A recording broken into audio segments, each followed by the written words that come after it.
Olá, boa noite. Hoje nós vamos fazer uma leiturinha no Evangelho de Lucas, Lucas o médico amado, né? Como muitos conhecem popularmente aí, ou os que leem a Bíblia, né? E que meditam na palavra, sabem que Lucas era médico. Agora, nessa época de pandemia que nós estamos passando, um tempo tão marcante nas nossas vidas, né? Muita gente, ontem estava assistindo o jornal e vi um senhor que esteve na guerra e ele disse que ele nunca viu coisa igual. E ele passou pelo coronavírus, ele testou positivo para o corona, está com 99 anos e pela graça de Deus ele venceu. Então, nada melhor para o nosso espírito do que esse remédio, que é a palavra de Deus. Assim penso eu. E eu espero que vocês também tenham o mesmo pensamento, porque buscar a Deus é muito importante. Falar em Deus é diferente. Falar sobre a grandeza de Deus é diferente. Então nós precisamos aprender a fazer essa diferença. Jesus, quando estava com os seus discípulos, ele usava muito de parábolas, ele falava muito em parábolas. O que são parábolas? Parábolas são aqueles fatos contados de acordo com o ambiente que o povo de Israel vivia. Então, se era um pastor de ovelhas, ele citava os rebanhos. Se eram pessoas doentes, que naquela época tinha muitos leprosos, né? Então, ele citava as pessoas que estavam afastadas da sociedade por causa da lepra. E ele curava, ele ressuscitava mortos. E ele até hoje continua fazendo, só que hoje não tem necessidade dele fazer isso, ele apenas fazia naquela época porque o povo estava totalmente incrédulo, esperando um grande rei surgir, que era ele mesmo, mas ele não quis, escolheu não vir assim, num trono dourado com uma coroa cheia de brilhantes. Ele foi muito humilde, até ao nascer ele não teve lugar para o seu repouso, para sua mãe repousar para dar à luz.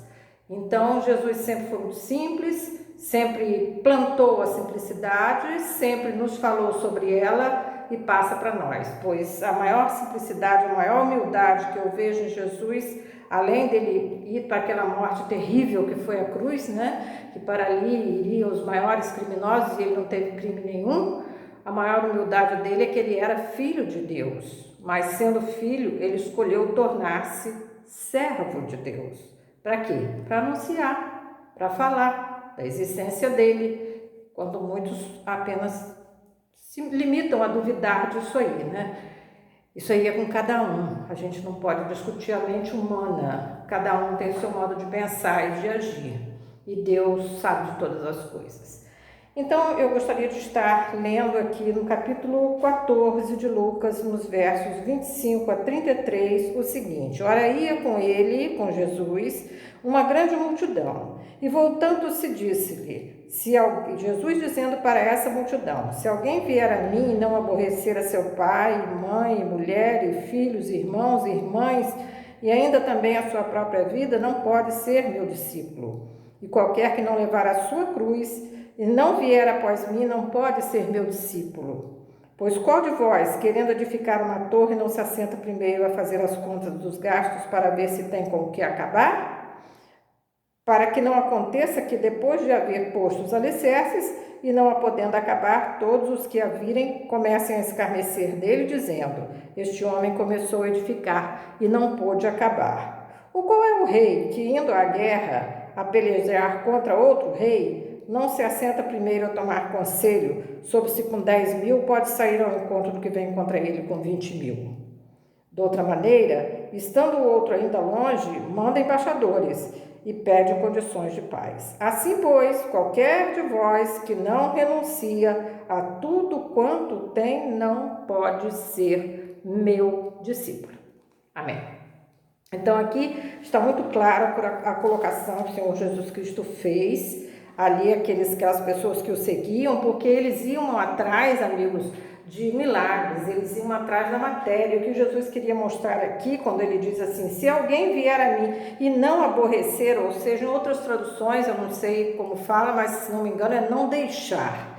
Eu estou com uma tradução diferente aqui da Bíblia.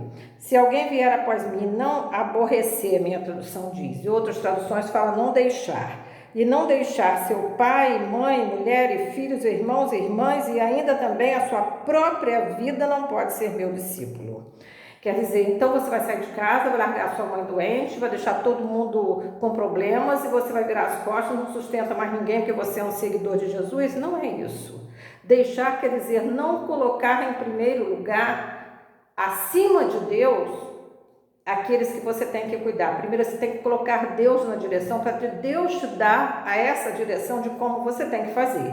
Aí você vai fazer certinho, mas não precisa largar ninguém, não precisa abandonar ninguém, não é nada disso que o Senhor Jesus quis falar aqui. E qualquer que não levar a sua cruz e não vier após mim, não pode ser meu discípulo. Como é que você vai ser discípulo do grande mestre que é Jesus, se você não sabe carregar a sua própria cruz e não quer recorrer a ele para que ele venha te ensinar a carregá-la? Então, alguns termos desse discipulado aqui verdadeiro que Jesus estava fazendo com aqueles discípulos, com aqueles que estavam junto com eles, com a multidão, com o povo, ele estava ali aplicando o discipulado neles, ou seja, ensinando, direcionando, falando para eles, né? Ele fala sobre a abnegação, nesse versículo aqui principal que eu li. Se alguém vem a mim, não deixa seu pai, sua mãe, seus irmãos e tal, está no versículo 26, não vou repetir não. Então, esta palavra abnegação significa completa submissão ao senhorio de Jesus. Você está submisso a Jesus? Você está acatando o que ele tem para você na sua palavra? Você não crê porque você não quer crer? Ou você não tem ou você tem medo? Ou você não quer assumir responsabilidade nenhuma? Ou você prefere mesmo a sua vidinha pacata e sem a luz? Porque uma vida que está sem Cristo, ela não tem luz. Não tem luz. Eu tenho certeza disso, porque ele é a luz, é a verdadeira luz, é ele. Outro versículo aqui que ele vem ressaltando, se não me engano, o versículo 27, ele fala sobre carregar a nossa cruz diariamente. Quem é que não tem a sua cruz para levar diariamente? Quem é que não tem seus problemas? Quem é que não tem as suas falhas, os seus defeitos? Então, havia cruzes que o próprio Filho de Deus aceitou passar por ela. Também ele desafia que nós façamos o mesmo.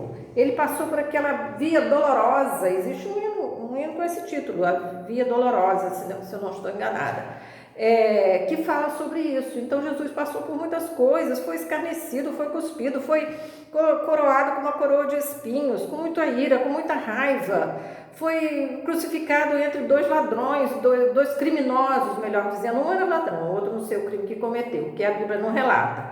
O ladrão sim, porque ele se converteu, ele aceitou Jesus no último momento ali, que ele já estava entregando o Espírito a Deus, ele aceitou. E aí o Senhor Jesus disse que naquele dia mesmo ele estaria com ele no paraíso, que ele poderia ficar tranquilo, que ele estaria com ele no paraíso.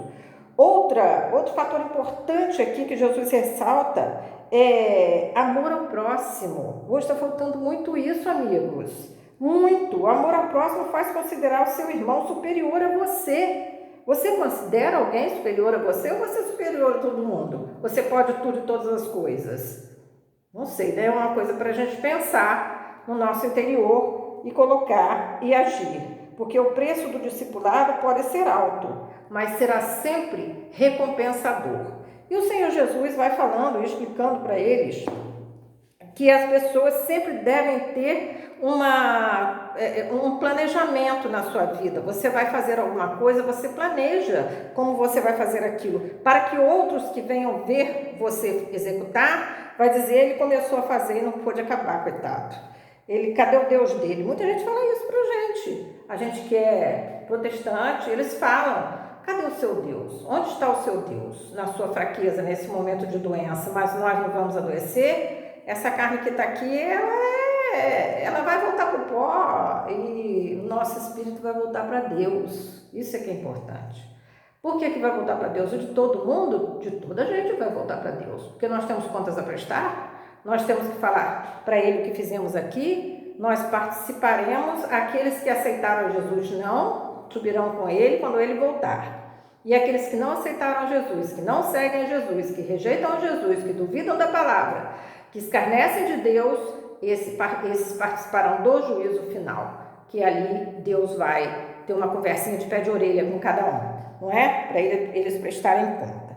E no verso 33 diz assim: assim, pois, qualquer de vós que não renuncia a tudo quanto tem, não pode ser meu discípulo. Se você não renunciar a tudo que você tem, você renunciar quer dizer, você não colocar, como eu falei lá no início, não colocar em primeiro lugar aquilo que você tem, a sua casa, os seus bens, o seu carro, os seus filhos, a sua mãe, a sua irmã, eles não estão em primeiro lugar na sua vida. Deus está em primeiro lugar. Cristo veio para nos salvar e Ele é o nosso Salvador. Estamos passando por um momento difícil, repito, estamos sim, muito difícil. O povo de Israel também passou, quando foi muito rebelde com Deus, lá no início, porque a Bíblia é composta de duas partes. O Velho Testamento, que fala muito sobre a história do povo de Israel, e o Novo Testamento,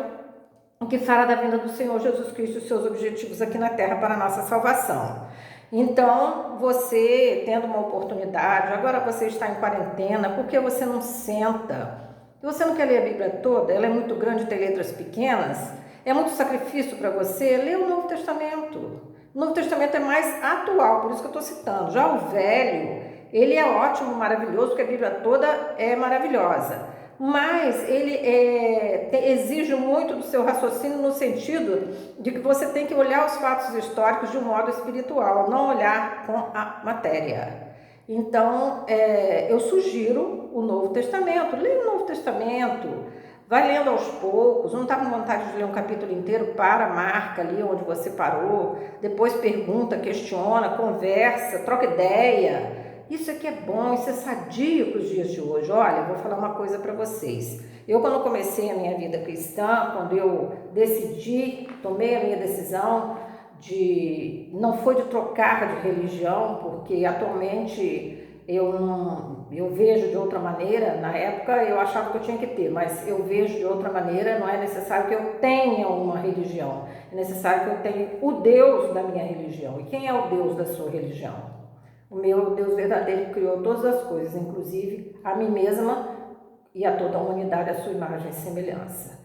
Então, quando você coloca Ele em primeiro lugar, foi onde eu me encontrei.